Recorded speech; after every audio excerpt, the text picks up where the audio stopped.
Hinahinay lang to guys kay first time ko magbukas ng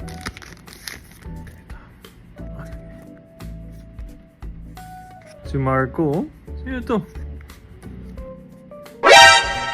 Wala na tayo isang rare. Si Wiper. Yun dun sa Skypea. Natay pudding.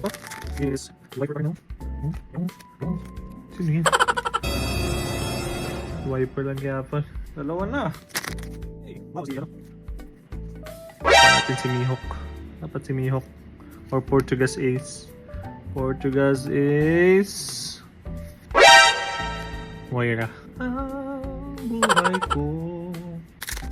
Ang bilo? Ang bilo? Sa kaya? Kenas?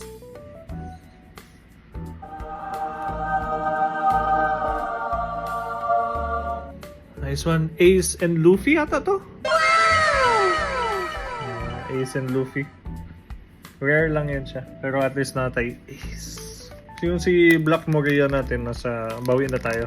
Scatter? Where's the next one? Aba, matindi! Puro Ace naman tayo ngayon. Hey? Kenas? So iba na yung aking ano ngayon, na-upgraded na tayo guys. Dati yung bata ko, hindi ko to kaya gawin. Ngayon matanda na tayo. Gawin natin yan. So, muna yung chakra na. Okay? Si Cracker. Yung sa Sikalan. Lakawi. Sino naman yung... Hanap tayo ng SSR. Dapat gano'n na makuha natin ng SSR. So guys, isa na ko rin ito. Please. Ano? Ito, Silver Srayli ang ano ata. Ang napaka-wow. Silver Srayli.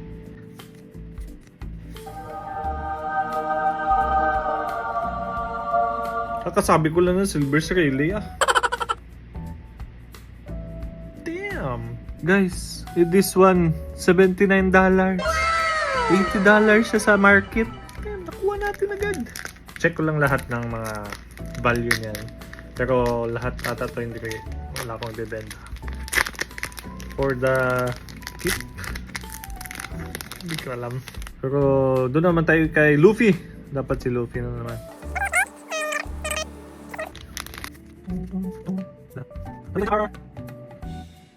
Alam ko sa isang box, may isang secret rare lang daw. Tingin ko wala na tayo makukuha ng secret rare. That's one.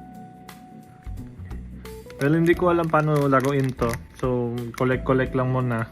Kala guys. Kenas? Si Carrot, SR siya guys. So yun guys is nasa $3 or $3.5. Black Moria kanina $10. Si Black Moria, mas high-end siya sa Rare, SR. Nice. Snake, come on. No, Snake. Yung mga ginanap natin, Snake. Unfortunately, Snake. Walang value.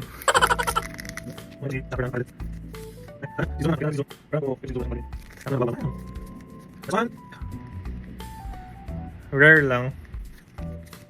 Wait, hold on. Eagle. King! Wapo si King da. So, maganda yung siguro. Ay, tubig lang siguro tayo. Yung lang dito. Parang may nakikita na ako. Banger. Kahit wala to siyang value guys, pero para sa akin, number 1 pa rin to si Whitebird. Ano to? Ano to? Napansin ko kasi na iba kasi nagulat lang ako. Kaya yung likod niya is ganito. Tapos tinan mo yung likod ng ordinary. Ganyan. So sabi ko, ha? Ba't iba? Diba? Pero happy ako na si Whitebird pa rin. So, wala siyang value. Dawn card ang tawag. Ito is no value at all. So guys. Ooh, Simon. Ano ba yung sabi? Legend. Oh, shopper na kaya. Last card. Nabusin. Last. So not bad guys. SR natin nakuha. Super rare natin nakuha. Mga no values man, ito may value. Yung Dawn card natin Nagulat ako kasi ganito yung likod niya. Wala din siyang value pero okay lang. Secret rare natin na kuha is si Rayleigh. May value.